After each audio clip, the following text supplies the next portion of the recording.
चलो देखो देखो, तो इस चैप्टर में कुछ कॉन्सेप्ट के बारे में पढ़ना है। कॉन्सेप्ट क्या है कि इस पूरे चैप्टर में कुछ कुछ टर्म्स आएंगे, ठीक। अब उस टर्म्स को जान जाओगे तो फिर पूरा चैप्टर फिर आसानी से समझ में आ जाएगा, ठीक। इसलिए कॉन्सेप्ट आज बताना जरूरी था, वरना फिर आगे करते। कल के लेक्चर में क्या देखे थे लोग, बस कि इनहेरिटेंस क्या होता है, वेरिएशंस क्या होता है, मेंडल साहब कौन थे, उन्होंने क्या किया, और पी प्लांट पे उन्होंने एक्सपेरिमेंट किया, और उस पी प्लांट में 7 कैरेक्टर था। उस पी प्लांट का कितना कैरेक्टर? 7 कैरेक्टर था और 14 ट्रेड्स था। 7 कैरेक्टर और 14 ट्रेड्स का मतलब क्या है? 7 कैरेक्टर का मतलब कि पहला कैरेक्टर हाइट, अब हाइट शॉर्ट भी है और ड्वार्फ भी है, टॉल मतलब लॉन्ग भी है और शॉर्ट भी है। दूसरा कैरेक्टर फ्लावर कलर, व्हाइट भी है और वॉयलेट या ब्लू पर्पल भी है। तो एक कैरेक्टर है, उसके 2 ट्रेड्स है, इसलिए 7 कैरेक्टर और 14 ट्रेड्स है। अब अगर क्वेश्चन आता था कि पी प्लांट ही क्यों यूज किया गया, तो उसका बहुत सारा क्राइटेरिया था कि पी प्लांट जो होता है, पहला चीज कि उसमें सेक्सुअल रिप्रोडक्शन आसानी से हो जाता है। दूसरा चीज उसमें सेल्फ पॉलिनेशन आराम से हो जाता है, क्योंकि एक ही पी प्लांट के फ्लावर में मेल और फीमेल दोनों पार्ट मिलता है आसानी से, तो रिप्रोडक्शन में और हेल्प होता है। दूसरा क्या है, इसका जो ये एनुअली होता है, हर साल होता है, हमेशा होता है, ऐसा नहीं कि नहीं होगा। इसका देख रेख हल्का फुल्का करेंगे तो आराम से मेरा पी प्लांट हो जाएगा, ज्यादा इसके लिए ताम झाम करने की जरूरत नहीं है। चौथा क्या है, इसमें हम लोग को बहुत सारा वैरायटी मिलता है पी प्लांट में, सीड अलग अलग तरह का मिलता है, टॉलनेस डॉर्फ में, मतलब कैरेक्टर और ट्रेट बहुत मिलता है। इसलिए इससे जेनेटिक के बारे में पढ़ने में बहुत आसानी हो, इसलिए मेंडल्स ने पी प्लांट को चूज किया था। ऐसा क्वेश्चन आता है तो यही सब चीज लिखोगे उसमें, क्यों पी प्लांट को चूज किया था और क्यों नहीं उनको प्लांट मिला। अब देखो कुछ टर्मिनोलॉजी है, कुछ कॉन्सेप्ट है। इसमें पहला कॉन्सेप्ट जो तुम लोग जानते भी होगे, how gametes are formed and fused. हम लोग सभी जानते हैं कि गैमेट कैसे फॉर्म होता है, कैसे फ्यूज होता है, यस और नो। क्या पढ़ते आए हम लोग कि मेल के अंदर से जो स्पर्म आता है और फीमेल के अंदर से जो ओवम आता है, उसके अंदर क्रोमोसोम हाफ और हाफ होता है, यस और नो। नॉर्मल सेल्स में 46 क्रोमोसोम होता है, मेल में भी, और 46 क्रोमोसोम एक सेल में, फीमेल में भी। तो जो स्पर्म और ओवम आता है उसमें कितना कितना क्रोमोसोम होता है, कितना कितना होता है? 23। क्यों? क्योंकि दोनों में हाफ हाफ होता है, तब दोनों मिलके जो जाइगोट बनाएगा उसमें वो फुल 46 हो जाएगा, और वो 46 क्रोमोसोम का एक सेल बनेगा, वो फिर डिवाइड करेगा तो फिर बेबी आराम से प्रोड्यूस हो जाएगा, और उस बच्चे के हर एक सेल में 46 क्रोमोसोम रहेगा, जो कि आधा मदर के अंदर से आया, आधा फादर के अंदर से आया। तो अब देखो, तो वही इसमें बोल रहा है कि सपोज करना है, एज्यूम कर लीजिए, जैसे मैथ में आप लोग मानते हैं, तो सपोज कर लीजिए कि ये मेल पेरेंट है और एक फीमेल पेरेंट है, ये उसका सेल है और ये एक फीमेल पेरेंट का सेल है। अब इस मानिए मेल पेरेंट का सेल 12 लिखा है, मतलब इसमें 2 पेयर ऑफ क्रोमोसोम है। कितना पेयर ऑफ क्रोमोसोम है? 2 पेयर ऑफ क्रोमोसोम है। मान लीजिए ऐसा मेल है जिसके सेल के अंदर बस 2 पेयर का क्रोमोसोम है, मतलब टोटल 4। फीमेल हो गई, उसके अंदर भी 2 पेयर ऑफ क्रोमोसोम होगा, total 4। Chromosome number 1 and chromosome number 2, दोनों का एक एक पेयर, टोटल 4 हो गया, इसलिए 2n 2n लिख दिया, 2n और 2n। जब इन दोनों का गैमेट बनेगा तो क्या होगा? क्रोमोसोम जो गैमेट बनेगा उसमें क्रोमोसोम क्या होगा? हाफ हाफ हो जाएगा, यस और नो। क्या होगा? हाफ हाफ हो जाएगा। तो जो क्रोमोसोम है इसमें मान लो ये हाफ हाफ हो गया, इसमें भी मान लो हाफ हाफ हो गया, हो गया कि नहीं हो गया? अब ये जो हाफ बटा वो n होगा कि नहीं होगा? इस पूरे को लेके क्या बोला था? 2n। अब इसके अंदर से जो इसका गैमेट बना उसके अंदर हाफ आएगा, हाफ आता है ना गैमेट बनता है तो, क्योंकि मियोसिस होता है, 2 तरह का डिवीजन होता है, माइटोसिस और मियोसिस। तो माइटोसिस डिवीजन में सेल बढ़ता है लेकिन क्रोमोसोम नहीं बढ़ता है, लेकिन मियोसिस डिवीजन में सेल बढ़ता है, साथ साथ क्रोमोसोम भी बढ़ता है, ठीक। तो यहाँ पे जब गैमेट बना तो इसमें मियोसिस हुआ तो क्रोमोसोम बढ़ गया, तो अब जो इसका जो गैमेट बना होगा उसके अंदर कितना नंबर ऑफ क्रोमोसोम होगा? n, मतलब उसका हाफ होगा। तो यहाँ 4 था, यहाँ इसमें कितना होगा? 2। फीमेल के अंदर और इसके अंदर भी जो गैमेट बनेगा उसके अंदर में क्रोमोसोम कितना होगा? n, मतलब इसमें भी 4 में से कितना होगा? 2। ठीक, क्लियर हो गया। अब यहां से 2 गैमेट वाला उसका जो गैमेट है जिसमें 2 क्रोमोसोम है, फिर यहां से जो गैमेट है उसमें 2 क्रोमोसोम है, वो आपस में मैच होगा, यस और नो? मैच होके फिर क्या बनाएगा? 2n बन गया। 2n हाफ किधर से आया? पेरेंट्स के गैमेट का। हाफ किसका अटैच हुआ? मदर के गैमेट्स का, फीमेल का। तो हाफ मेल का,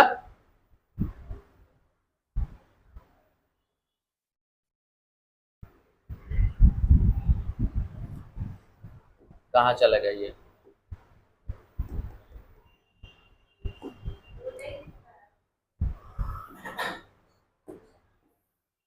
जा ये गया कहा?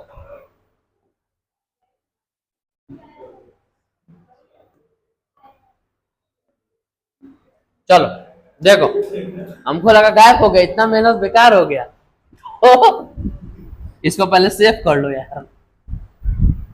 हाँ अब देखो, तो क्या देख रहे हैं कि इसमें से जो हाफ है वो किधर से आया? मेल के गैमेट से, और हाफ किधर से आया? फीमेल के गैमेट से। दोनों मिलके क्या बनाया? 2n, क्योंकि फिर से 4 कंप्लीट हो जा रहा है, 4 फिर कंप्लीट हो जा रहा है। तो हम क्या देख रहे हैं, वही लिखा कि when male and female gametes fuse, zygote is formed which is 2n and receive one set of chromosome from each parent, that is homologous pair of chromosome। इसी को बोला होमोलोगस। क्यों बोल रहा है? क्योंकि दो इधर से भी आ रहा है, दो उधर से भी क्रोमोसोम आ रहा है, इसलिए ये जो पेयरिंग है वो होमोलोगस पेयर ऑफ क्रोमोसोम है। क्रोमोसोम का पेयरिंग होमोलोगसली हो रहा है, मतलब इक्वल इक्वल आके पेयरिंग कर रहा है। तो ऐसे ही ना बनता है, ऐसे ही बच्चा भी होता है। तो मदर और फीमेल का गैमेट, मेल और फीमेल का, सॉरी मेल और फीमेल का जो भी क्रोमोसोम है गैमेट बनता है। जो गैमेट मिलता है तो साथ में हाफ ऑफ क्रोमोसोम बनता है, तो सिंगल सेल जाइगोट बनता है। यही ना पढ़े थे तुम लोग कि ऐसे स्पर्म है और ये ओवम है, दोनों मिलता है तो एक सिंगल सेल जाइगोट बनता है। यही पढ़े थे ना। अब इसके अंदर क्रोमोसोम 23, इसके अंदर 23 विच इज n, इसके अंदर total chromosome 46 which is 2n, तब जाइगोट बन गया। अब ये डिवाइड करेगा 1 से 2 में, 2 से 4 में, बाद में इम्ब्रायो बनेगा, बाद में फीटस बनेगा, बाद में बेबी बन के टोटल काम होगा, बाद में वो आफ्टर बर्थ बाहर आ जाएगा, पैचुरेशन हो जाएगा। तो ये क्या देखे हम लोग कि मोटा मोटी गैमेट बनता कैसे वो तो बता दिया, और क्रोमोसोम कैसे डिवाइड होके बच्चे के अंदर आएगा, दोनों के अंदर से, वो बस। नेक्स्ट क्या है? कैरेक्टर्स और ट्रेट। ये दो टर्म है, दोनों एक दूसरे के सीक्वेंस में आता है। क्या है इन दोनों? तो homologous pair of chromosome carry gene for same character on same locus. बोल रहा है एक होमोलोगस पेयर ऑफ क्रोमोसोम क्या करता है? अपन सेम जीन कैरी करता है फॉर सेम कैरेक्टर, मतलब सेम जीन कैरी करता है सेम कैरेक्टर के लिए। हर एक जीन अपने कैरेक्टर को लेकर आता है। जीन किस लिए नेसेसरी है? क्योंकि जीन के पास इंफॉर्मेशन होता है हमारे किसी भी कैरेक्टर के बारे में, हमारे किसी भी फंक्शन के बारे में। तो होमोलोगस जो पेयर ऑफ क्रोमोसोम है उसके पास उसके सेम लोकेशन पे, सेम पोजीशन पे क्या होता है? सेम ये कैरेक्टर ऑफ जीन होता है। जैसे कि मान लो ये दो क्रोमोसोम है, दो अलग अलग क्रोमोसोम है, ये एक है और एक ये है। दोनों का क्या देख रहे हैं? इस वाले पोजीशन पे हेयर के कलर का दोनों में कोडिंग किया हुआ है। क्या होगा बाबू?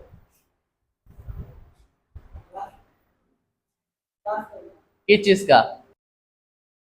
चलो देखो, तो ये मान लो दो क्रोमोसोम है, ठीक। हम क्या देख रहे हैं? ये जो फर्स्ट नंबर क्रोमोसोम है और ये सेकंड नंबर क्रोमोसोम है, क्योंकि हम लोग के अंदर पेयरिंग में होता है क्रोमोसोम, ठीक। 46 क्रोमोसोम है, मतलब 23 पेयरिंग होता है, हर एक का एक पेयर होता है होमोलोगसली। तो इसका ये पेयरिंग है। तो क्या देख रहे हैं? दोनों क्रोमोसोम पे ऊपर में दोनों पे एक जीन का कोडिंग है, और दोनों में किस जीन का कोडिंग है? हेयर के कलर का जीन का कोडिंग। एक मदर के अंदर से आएगा, एक फादर के अंदर से। हमारे अंदर जो 46 क्रोमोसोम है तो 23 मदर के अंदर से आता है, 23 फादर के अंदर से आता है। तो हर एक कैरेक्टर का 2 जीन आता है हमारे अंदर, हाइट का भी, बॉडी के ये आई के कलर का भी, हेयर के कलर का भी, हमारे कॉम्प्लेक्सेस ये फेयर जो भी है, डार्क एंड फेयर जो भी कॉम्प्लेक्शन है हमारा, उसका भी। तो हम क्या देख रहे हैं? एक मदर के अंदर का क्रोमोसोम, एक फादर के अंदर का क्रोमोसोम, दोनों हमारे अंदर है होमोलोगसली। दोनों में सेम पोजीशन पे सेम जीन का कोडिंग होता है। अब ऊपर देखो, ये दोनों मान लो क्रोमोसोम नंबर ये भी 1 है और ये भी 1 है, जो मदर और फादर के अंदर से आया है, 23-23 आएगा ना, तो ये भी 1 नंबर है, ये भी 1 नंबर है। अब पहला नंबर दोनों क्रोमोसोम है, फादर का ये मदर का जो हमारे अंदर आया है, तो पहले नंबर के इस वाले पोर्शन पे और मदर के पहले नंबर के इस पोर्शन पे, दोनों पे किसका कोडिंग है? एक जीन लगा हुआ है। कौन सा जीन लगा हुआ है? तो हेयर के कलर का जीन लगा हुआ है। और इसी क्रोमोसोम के नीचे वाले पोर्शन पे, इस वाले पोर्शन पे क्या देख रहे हैं? आई के कलर का जीन लगा हुआ है। किसके कलर का? आई के कलर का जीन लगा हुआ है। अब डिफरेंस क्या है? जो मदर का हेयर है वो ब्राउन है, जो फादर का हेयर है वो ब्लैक है, लेकिन दोनों का जो आई का कलर है वो क्या है? ब्लू है। अलग भी हो सकता है लेकिन यहां ब्लू। ठीक, अब देखो, अब यहां क्या देख रहे हैं कि अब यहां क्या लिखा है? देखो, here gene of same locus and position of same character like hair and eye color but expression can be same or different on both chromosome। बोल रहा है कि here gene on same locus and यहां जो hair के colour का gene है वो सेम पोजीशन सेम लोकस पे है, यस और नो? सेम लोकस और सेम पोजीशन पे, यहां पे हेयर का है, यहां पे हेयर पे है, यहां आई है तो यहां आई है, लेकिन इन दोनों का एक्सप्रेशन अलग अलग है। यहां वाला जो जीन का एक्सप्रेशन है हेयर का वो कैसा है? ब्लैक है, लेकिन यहां वाले जीन का एक्सप्रेशन क्या है? हेयर का ब्राउन है, क्योंकि मदर का हेयर ब्राउन था तो ब्राउन आया, लेकिन दोनों का आई का कलर सेम है। तो यहां ये बोल रहा है कैरेक्टर और ट्रेड्स में कि कैरेक्टर सेम है लेकिन ट्रेड्स अलग अलग है। मतलब कि कैरेक्टर यहां क्या है? आई हेयर कलर, लेकिन ट्रेड्स क्या है? कि हेयर कलर ही डिफरेंट डिफरेंट है। समझ में आ गया?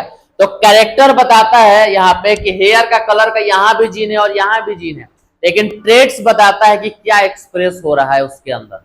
क्या बच्चे के अंदर ब्लैक कलर का हेयर एक्सप्रेस हो रहा है या बच्चे के अंदर ब्राउन कलर का हेयर एक्सप्रेस हो रहा है? तो ये हो गया ट्रेड्स। तो हम क्या देखें कि यहाँ पे क्या है? जीन हमारा हेयर का कलर का सेम है, लेकिन एक्सप्रेशन क्या कर रहा है? वो डिफरेंट डिफरेंट कर रहा है, ब्लैक और ब्राउन भी कर रहा है। तो वही चीज यहाँ पर लिख रहा है कि जीन हमारा सेम लोकस और सेम पोजीशन पे है, लेकिन उसका एक्सप्रेशन जो है वो या तो सेम है या तो अलग अलग है। क्लियर हो गया? तो वही बोल रहा है कि आई के कलर का कैरेक्टर यहाँ पे ब्लू है, लेकिन उसका जो ये आई के हेयर का कलर का जो ट्रेट है वो 2 है। तो यहां देखो, यहां बताने के पीछे एक ही रीजन था कि कैरेक्टर सेम होता है लेकिन उसका ट्रेट्स अलग अलग होता है। जैसे कि अगर मान लो हाइट एक कैरेक्टर ले लें तो उसका 2 ट्रेट्स हो सकता है, या तो टॉल या तो डॉर्फ। ठीक, वैसे ही यहाँ पे हेयर का कलर का बात कर ले तो अगर कोई बच्चा हो रहा है तो उसके अंदर हेयर के कलर का जीन है, तो वो एक कैरेक्टर हो गया कि उसका हेयर का कलर एक कैरेक्टर है। लेकिन अगर ट्रेड्स का बात किया जाए तो ट्रेड्स फिर क्या होगा? या तो उसका हेयर कलर ब्लैक होगा या तो हेयर कलर ब्राउन होगा। तो कैरेक्टर एक है लेकिन उसका ट्रेड्स 2 डिफरेंट डिफरेंट हो सकता है। वही चीज यहां बोला है। नेक्स्ट क्या है? जीन और एलील। इसके बारे में तो सब जानते हो सब। जीन क्या बोलता है कि gene is coding fragment of DNA that express itself that is make RNA and protein. सब कोई जानता है जीन क्या है? एक कोडिंग फ्रेगमेंट है डीएनए का। जीन क्या है? जो हमारा डीएनए होता है, जो हमारा डीएनए होता है उसमें कहीं कहीं कोडिंग फॉर्म में कुछ लिखा हुआ रहता है, उसी को हम लोग क्या कहते हैं? जीन कहते हैं, जिससे हमारा आरएनए और प्रोटीन बनता है और बाद में अमीनो एसिड बन के उससे आरएनए प्रोटीन बन के हमारा अंदर वो दिखता है। तो वो हो गया जीन। एलील क्या था? हम तुम लोगों को बताए थे। एलील क्या है? तो अल्सो कॉल्ड एलिलोमॉर्फ्स। एलील को एलिलोमॉर्फ्स भी कहता है। Slightly different from gene, that is allele for tallness and allele for dwarfness are both related to same character that is height. अब एलील क्या बोलता है? एलील ये बोलता है कि ये जो एलील है वो जीन से थोड़ा डिफरेंट है। क्या अलग है जीन से डिफरेंट? तो देखो, यहां देखो, इन दोनों क्रोमोसोम पे जो हेयर के कलर का जीन था वो यहां भी है और यहां भी है। मतलब उस हेयर के कलर का ये क्रोमोसोम ऐसा कैसे हुआ? डीएनए पैकेजिंग पढ़े थे लोग ना? जो डीएनए है वो इस फॉर्म में रहता है। कहां गया? इस फॉर्म में डीएनए होता है, लेकिन ये इसका एक पैकेजिंग होता है जिसके कारण डीएनए ऐसे ऐसे पैक हो जाता है। यस और नो? ऐसे ऐसे पैक होके जस्ट लाइक हमको ये क्रोमोसोम की तरह दिखता है। जिसको हम लोग क्रोमोसोम कहते हैं। ये डीएनए का पूरा पैकेज फॉर्म में, ठीक। तो बोल रहा है एलील और जीन में डिफरेंस क्या है। यहाँ क्या देख रहे हैं, ये 2 क्रोमोसोम है, यहाँ भी हेयर के कलर का जीन है, यहाँ भी हेयर के कलर का जीन है। तो ये जीन है हेयर के कलर का, मतलब हेयर के कलर का कोडिंग उस जीन पे लिखा हुआ है। लेकिन अब उस जो जीन पे हेयर के कलर का कोडिंग लिखा हुआ है वो कौन सा हेयर कलर शो करा रहा है, ब्लैक करा रहा है या ब्राउन करा रहा है, वो क्या है, एलील है। वो क्या है, एलील है। तो जीन एक हो सकता है, उसका एलील 2 हो सकता है। जैसे कि यहां पर देखो क्या बता रहा है, अब ये एक डीएनए है, यहां पर उसके हाइट के बारे में लिखा हुआ है। यहां एक जीन है जो उसके हाइट के बारे में लिखा हुआ है, ग्रोथ हार्मोन रिलीज कराने के बारे में लिखा हुआ है। लेकिन उसका हाइट ज्यादा होगा कि कम होगा, वो क्या है, एलील है। समझ में आ गया, वो क्या है, एलील है। वैसे ही हमारा बॉडी में हमारे जो सेल के अंदर क्रोमोसोम होगा उसके ऊपर हेयर के कलर वाला जीन होगा, हेयर के कलर वाला जीन होगा। अब उसमें से ब्लैक कलर वाला हेयर का कलर मेरा शो कर रहा है या ब्राउन वाला हेयर के कलर का शो कर रहा है, वो उसका एलील हो गया। अंडरस्टैंड, दोनों में डिफरेंस समझ में आ गया। जीन जो होता है वो कोडिंग सीक्वेंस होता है, जो यहाँ लिखा हुआ है, मान लो यहाँ हेयर के कलर के बारे में लिखा हुआ है, तो जीन का काम है उसके बदला प्रोटीन बनाएगा, अमीनो एसिड बनाएगा और हमारे अंदर जो करना है वो कराएगा। एलील क्या बोलता है कि जो वहां सीक्वेंस लिखा हुआ है उसके हिसाब से जो कलर शो हो रहा है वो एलील है। समझ में आ गया चीज। नेक्स्ट क्या है, डोमिनेंट एंड रिसेसिव। ये तो सब जानते हो सब। डोमिनेंट का मतलब क्या होता है, trait that can express itself is called dominant and traits can not express itself in presence of dominant traits called. मतलब मान लो कि आप अपने बड़े के साथ हो तो आपके बात का उतना तरजीह नहीं दिया जाएगा जितना बड़े के बात का तरजीह दिया जाएगा, यस और नो। मान लो आप पापा के साथ अपने खड़े हो तो पापा पहले बोलेंगे कि आप पहले चल जाओगे कुछ करने के लिए। पापा आपके साथ खड़े हैं तो वो पहला फैसला सुनाएंगे क्या करना है क्या नहीं करना है। तो डोमिनेंसी किसकी हुई, फादर की, फादर की डोमिनेंसी हुई। तो फादर के प्रेजेंस में अब अगर आप कहीं भी हैं तो डोमिनेंसी किसकी रहेगी, फादर की ही रहेगी डोमिनेंसी, ठीक। लेकिन अगर वो नहीं है, उनके एब्सेंस में आपकी डोमिनेंसी हो सकती है, ठीक। तो वो सही सेम चीज यहां बोलता है कि trait that can express itself, trait जो अपने आप को एक्सप्रेस करके दिखा दिया वो क्या हो गया, डोमिनेंट। जैसे कि हमारा देखो ये, और इसको किससे दिखाते हैं, कैपिटल लेटर से दिखाते हैं। जो ट्रेट, जो एक्सप्रेशन अपने आप को डोमिनेंट करके दिखाता है, एक्सप्रेस करके दिखाता है, जो हम लोग को दिखता है उसको कैपिटल लेटर से दिखाते हैं। जैसे कि यहां देखो capital T, small T, capital T का 2 है। क्या देख रहे हैं, यहां तो दोनों डोमिनेंट है, कैपिटल टी। यहां क्या देख रहे हैं, एक डोमिनेंट है और एक रेसेसिव है, मतलब एक स्मॉल टी और एक कैपिटल टी है। लेकिन यहां पे किसका वर्चस्व रहेगा, डोमिनेंसी का रहेगा। क्योंकि अभी बताएं कि अगर आप अपने पापा के साथ खड़े हैं तो किसका डोमिनेंसी रहेगा, पापा का रहेगा। क्योंकि अगर आप उनके प्रेजेंस में है और वो नहीं रहेंगे, सिर्फ आपका प्रेजेंस है, तब आपका डोमिनेंसी शो करेगा, ठीक। तो वही चीज यहां पर बोला कि डोमिनेंट ट्रेट वो ट्रेट है जो अपने आप को एक्सप्रेस करके दिखा दे किसी दूसरे को दबा के। क्लियर हो गया। रेसेसिव ट्रेट क्या बोलता है, trait can not express itself, ये अपने आप को एक्सप्रेस नहीं कर सकता है, कब, in presence of dominant trait. मतलब आप अपने पापा के प्रेजेंस में अपने आप को एक्सप्रेस नहीं कर सकते कि हम ऐसे हैं, अपने असलियत नहीं दिखा सकते उनके सामने, ठीक। तो सेम चीज यहां पर है। तो ट्रेट, ऐसा ट्रेट जो किसी डोमिनेंट ट्रेट के सामने अपना एक्सप्रेस ना करता, उसको क्या बोलता है, रेसेसिव। और वो स्मॉल लेटर से शो करता है। जैसे देखो स्मॉल टी, इसको बोलता है डॉर्फनेस। जो छोटा प्लांट है डॉर्फनेस, उसको स्मॉल टी से दिखाता है। तो यहाँ पर क्या कोई डोमिनेंसी वाला है क्या, नहीं है, तो वो अपना डोमिनेंसी, वो अपना ये दिखा देगा, अपना एक्सप्रेशन दे देगा कि हाँ हम लोग स्मॉल टी है। लेकिन साथ में अगर कोई बड़ा वाला आ जाएगा तो वो अपना डोमिनेंसी। ये डोमिनेंट और रेसेसिव में यही फर्क है। क्लियर हो गया। ये आगे टर्म आएगा तो बस ये दिमाग में रहे, ठीक। अब मान लो एक चीज, अगर एक ये एक रेसेसिव ट्रेट वाला जीन है जो किसी प्लांट के अंदर होगा, अगर इसका क्रॉस किसी दूसरे रेसेसिव प्लांट वाले से ही करा दे, मान लो उसके अंदर का भी जीन कौन है, स्मॉल टी ही है, अगर इन दोनों के बीच में क्रॉस करा दे तो जो प्लांट बनेगा क्या वो डोमिनेंसी दिखाएगा, क्या नहीं दिखाएगा, वो भी स्मॉल होगा। लेकिन अगर ये कैपिटल टी वाला एक प्लांट है और एक स्मॉल टी कैपिटल टी का प्लांट है, या स्मॉल टी वाला एक पूरा रिसेसिव प्लांट है, अगर किसी के साथ इसको क्रॉस कराएंगे तो डोमिनेंसी दिखाने का उसमें है कि नहीं चांस? है चांस, क्योंकि हो सकता है दोनों का गैमेट बने तो अलग अलग होगा, ये आधा होगा और ये आधा होगा, तो न इससे इससे कराओ, ये आधा होगा ये आधा होगा, तो ये इससे मिलेगा ये इससे मिलेगा, तो एक टॉल होगा एक ड्वार्फ होगा। ठीक, तो वही चीज बोल रहा है कि अगर डोमिनेंट के साथ आएगा तो डोमिनेंसी। ये समझ में आया कि फिर से समझाए? ये समझ में आया कि फिर से समझाए? ये चीज समझ में आ गया? नेक्स्ट क्या है? होमोजाइगस और हेट्रोजाइगस। तो होमोजाइगस का मतलब क्या होता है? सेम, और हेट्रोजाइगस का मतलब डिफरेंट। सेम क्या है? When both allele are same, दोनों एलील सेम हो। यहाँ कैपिटल टी, यहाँ स्मॉल टी, दोनों एलील सेम है। क्या एलील का मतलब क्या बता रहा है? टी को हम लोग डिनोट कराएं हाइट से। टी को किसको डिनोट कर रहे हैं? हाइट से। टी को किसको डिनोट कर रहे हैं? हाइट से। यहाँ पर जो दोनों है टी, क्या वो दोनों सेम है? सेम है, लेकिन दोनों सेम है, लेकिन दोनों किसको दिखा रहा है? हाइट को ही दिखा रहा है। ये भी दोनों किसको दिखा रहा है? हाइट को ही दिखा रहा है। ये भी दोनों किसको दिखा रहा है? हाइट को ही दिखा रहा है। मतलब तीनों का जीन सेम है हाइट वाला, लेकिन एलील अलग अलग। क्या एलील अलग अलग है? यहाँ का दोनों का एलील क्या है? यहाँ एक टी क्या है? लॉन्ग, ये भी क्या है? लॉन्ग, मतलब लॉन्ग बड़ा आएगा, डोमिनेंट सी दिखाएगा। ये दोनों क्या क्या है? शॉर्ट। दोनों क्या है? शॉर्ट। यहां देखो, ये भी दोनों टी किसका है जीन? हाइट का है, लेकिन यहाँ पे एक किसका है? लॉन्ग का, एक किसका है? शॉर्ट का। तो क्या ये होमोजाइगस होगा कि हेट्रोजाइगस होगा?